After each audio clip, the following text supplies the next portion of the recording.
Bismillahirrahmanirrahim.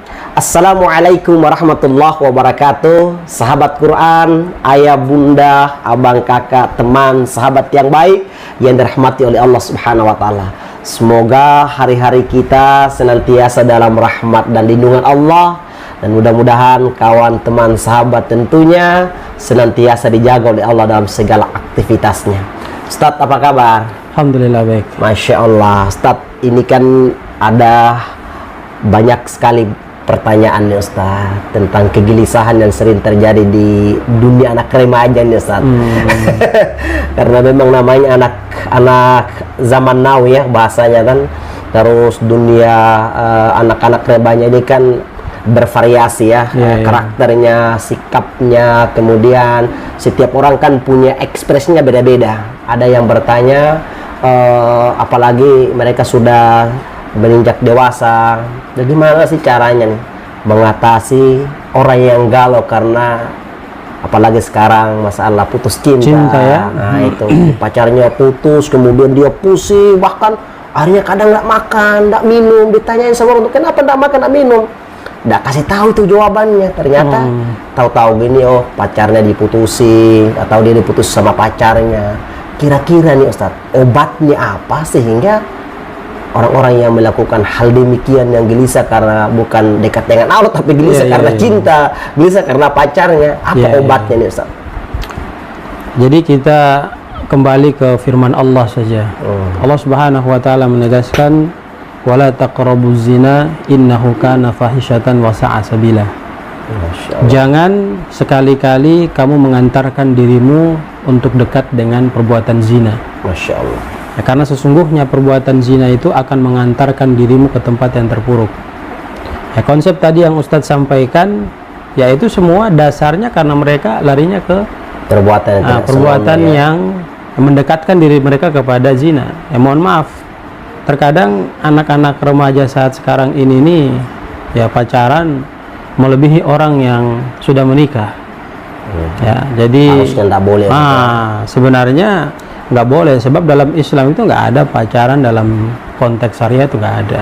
Masya Allah. Jadi kalau dia ingin hatinya tidak gundah gulana, dia ingin hatinya tidak sepi, dia ingin hatinya supaya tenang, maka jauhi oleh dirinya akan perkara yang dia dekati itu.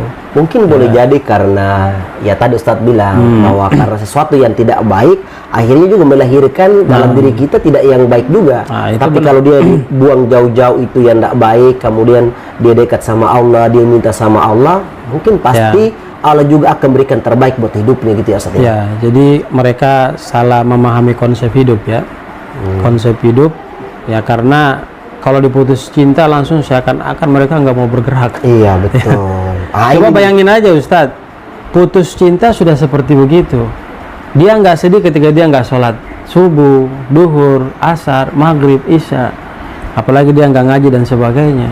Harus tinggalin aja. Harusnya ditinggalin. Kalau memang dia baik, ya nanti juga Allah akan datangkan dia. Insya Allah itu pasti. Karena kita semua sudah termaktub dalam Lauhul Mahfuz bahwa kita akan bahagia dengan konsep kedekatan kita kepada Allah Subhanahu wa taala. Baru pertama juga buat teman-teman yang para ikhwam, para akhwat ya kan. Ya sayanglah sama diri kita ya kan. Apalagi akhwat-akhwat yang mulia-mulia ini enggak boleh sampai lelaki yang tidak senonoh atau tidak ini dinikmati dengan yang tidak benar gitu ya Ustaz ya. Harusnya jaga diri baik-baik. Insya Allah pasti Allah juga akan kirim orang-orang yang paling terbaik untuk menemani hidupnya gitu. Kalau dalam Al-Quran kan Allah akan pasangkan laki-laki yang baik dengan perempuan yang baik, laki-laki yang buruk dengan perempuan yang buruk. Masya Allah. Tapi ada konsep dalam kenyataan kehidupan kita, ada seorang wanita yang buruk dipasangkan dengan laki-laki yang baik. Nah, ada maksud dan tujuan. Ada maksud dan tujuan dari Allah. Cara Allah untuk menguji ya, untuk supaya ini dia cara dakwanya dia ya. Jadi terlepas dari itu semua Ustadz, ya tadi kita kembali ke putus cinta, ya itu ya saya lebih condong menyarankan untuk ya pahamilah apa yang dimaksud oleh Allah Subhanahu wa taala terkait dengan jangan kita dekat dengan zina. Karena sangat bahaya ya. Apapun yang kita lakukan ketika kita sudah mendekati zina, pasti Karena kecewa. sebenarnya juga setan setan yang main di sana. Udah jelas Supaya setan, udah kita jelas harus dengan nafsunya kita, dengan semua segala yang kita inginkan itu justru cuma hanya sesaat sebenarnya. Nah, enaknya Kalau- cuma sesaat. Berarti obatnya sebenarnya harus kita dekat dengan Allah ya, Ustaz, ya. Harus Dekat dengan Ya, Allah. harus ya. harus. Karena orang yang dekat dengan Allah berarti semua yang dia lihat di depan itu pasti akan Ya, karena Allah sendiri Jauh, menjanjikan, Allah sendiri menjanjikan apa janjinya Allah kepada kita? Ya, inna salata tanha 'anil fahsya'i wal munkar. Bahwa kalau kita sudah fokus ibadah dengan baik, menjalankan perintah Allah, menjauhi larangan-larangan Allah, apalagi ini kita dekat dengan ibadah sholat, Masya Allah. maka dia mampu mencegah perbuatan mungkar dan keji ini. Masya Ya. Allah. Jadi bagi ya para ikhwan maupun akhwat, ya, adik-adik kita yang Ada lagi yang baik betul, yang sedang naik ya dengan semangat-semangatnya, semangat tapi posisi semangatnya salah, Ustadz. Masya Allah. Dia tidak tempatkan pada tempat yang Dilandasi dengan ilmu agama yang kuat. harus. Ya. Jadi ini peranan orang tua juga nih, kita harus sampaikan. Mungkin kepada lebih orang ini tua. kali ya Ustaz ya.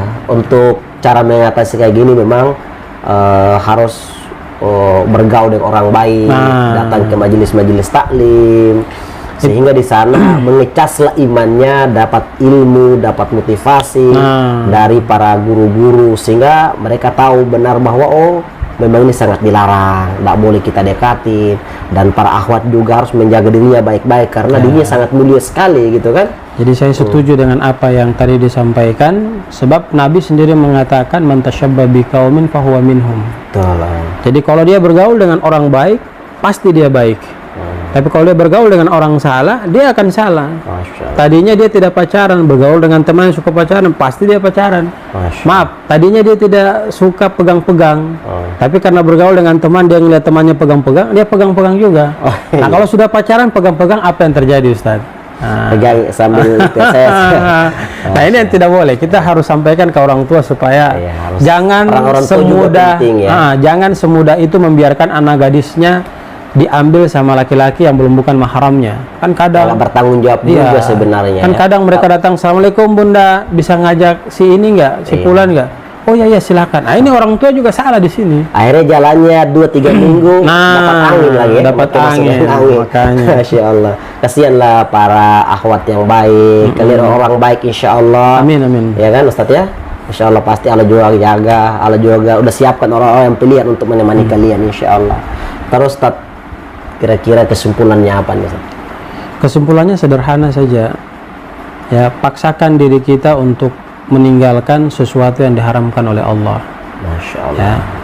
Jadi kalau kita sudah bersungguh-sungguh untuk memaksakan diri kita meninggalkan sesuatu yang diharamkan oleh Allah, kita akan selamat. Masya Allah. Jadi gitu, Ustaz.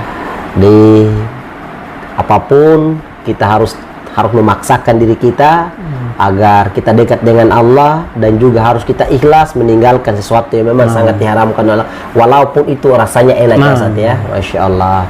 Terima kasih Ustadz sudah menemani kita dan memberikan banyak sekali ilmu. Mudah-mudahan nasihat dan ilmu ini terus memotivasi kita dan kita bisa amalkan dalam kehidupan kita. Amin, amin, ya Rabbal. Wassalamualaikum warahmatullahi wabarakatuh.